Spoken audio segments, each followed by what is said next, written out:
90 రోజుల కోర్సు పూర్తి చేస్తే చాలు 100% ప్లేస్మెంట్ సపోర్ట్ తో సాఫ్ట్వేర్ జాబ్ మీ సొంతం. వెంటనే కోడ్ జ్ఞాన్ డెస్టినేషన్ ని సంప్రదించండి. నమస్తే, వెల్కమ్ టు సుమన్ టీవీ. నేను మీ యాంకర్ సిరి. ప్రేక్షకులందరికీ కూడా విశ్వావాసు నామ సంవత్సర ఉగాది శుభాకాంక్షలు. మరి ఈ నూతన సంవత్సరంలో ద్వాదశ రాశుల వారికి ఎలా ఉండబోతుందో దీని గురించి ఇన్ డీటెయిల్గా మనతో షేర్ చేసుకోవడానికి వేదిక్ ఆస్ట్రాలజర్ ఉమా గారు ఉన్నారు. వారిని అడిగి తెలుసుకుందాం.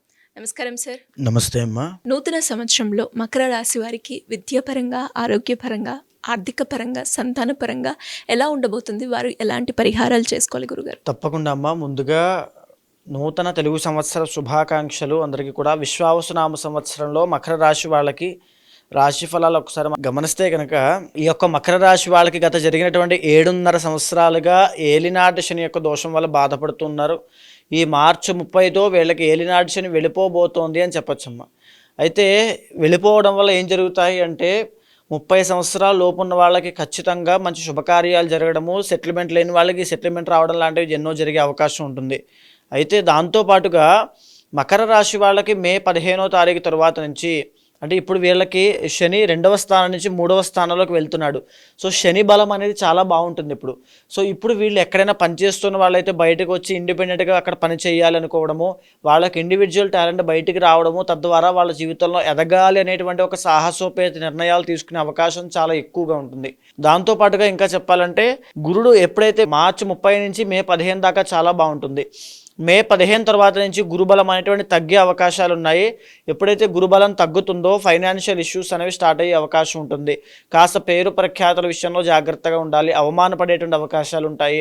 తరువాత పెద్దవాళ్ళ దగ్గర నుంచి ప్రెషర్, ఒత్తిడి ఎక్కువ ఉంటుంది. ఇంకా చెప్పాలంటే సంతానం విషయంలో ప్రయత్నం చేస్తున్న వాళ్ళకి ఆటంకాలు కలిగే అవకాశం ఉంటుంది. వివాహం విషయంలో కాస్త పోస్ట్పోన్ అయ్యే అవకాశాలు ఉంటాయి. ఏదైతే శనిదోషం పోయిందనేటువంటి మాట కానీ గురుబలం అనేటువంటి తక్కువ ఉంది. మిశ్రమ ఫలితాలు ఉన్నాయి. సో దానికోసం గురుబలం పెంచుకునే ప్రయత్నం చేయండి.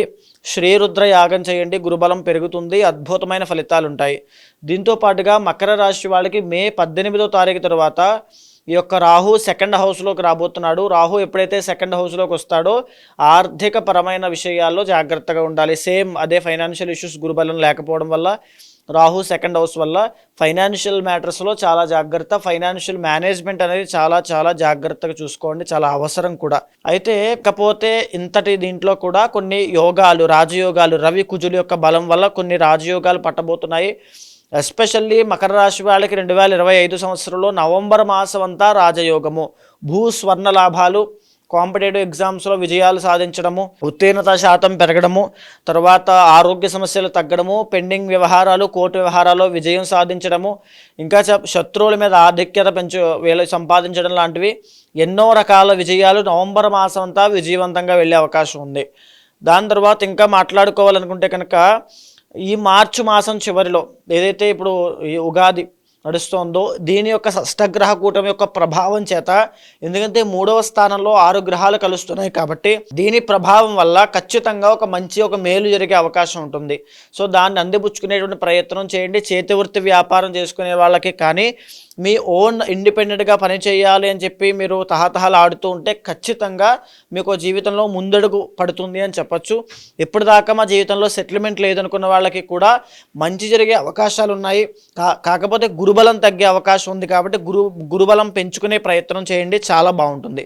ఇంకా చెప్పాలనుకుంటే జూన్ మాసం అంతా కూడా రాజయోగంగా వీళ్ళకి గోచరిస్తోంది. బికాస్ ఎందుకు అని అంటే జూన్ మాసంలో వీళ్ళకి రవి బలం చాలా సంపూర్ణంగా ఉంది.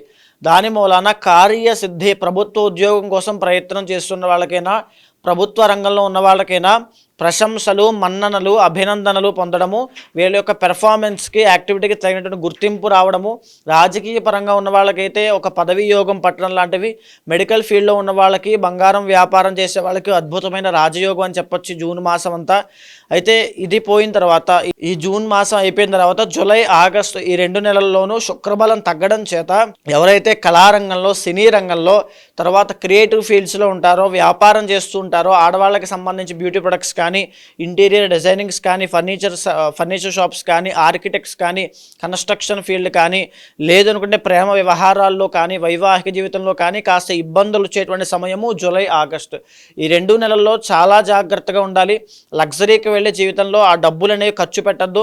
ఎందుకంటే మీకు ఫైనాన్షియల్ ఇష్యూస్ మధ్యలో ఈ జూలై, ఆగస్టులో ఇంకా ఎక్కువ విపరీతమైన ఖర్చులు అయ్యే అవకాశం ఉంటుంది. ఆడవాళ్ళ వల్ల కాస్త ఇబ్బందులు వచ్చే అవకాశం ఉంటుంది.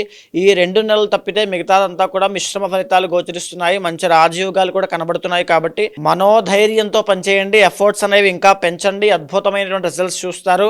కొత్తగా మీ యొక్క సామర్థ్యము, మీ శక్తి ప్రపంచానికి తెలియజేసేటువంటి రోజులు. దాని తాలూకు కాస్త కష్టాన్ని మే టు అక్టోబర్ దాకా కాస్త అనుభవించేటువంటి యోగం ఉంది.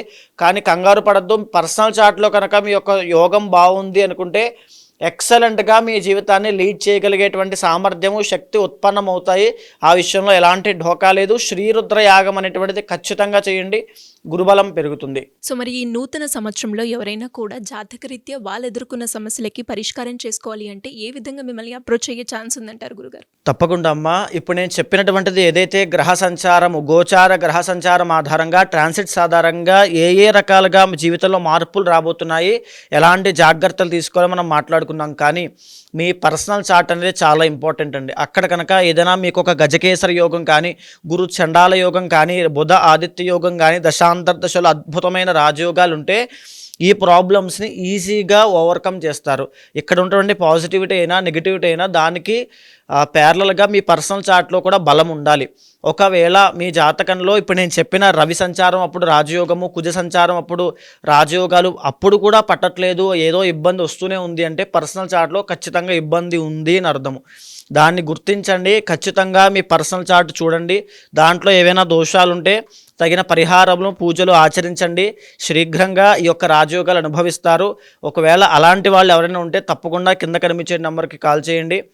ఎవరైనా సరే పర్సనల్ చార్ట్ చూసి ఆ పూజా పరిహారాన్ని కూడా తప్పకుండా చేయిస్తాను. ధన్యవాదాలు గురుగారు. నమస్తే అమ్మా.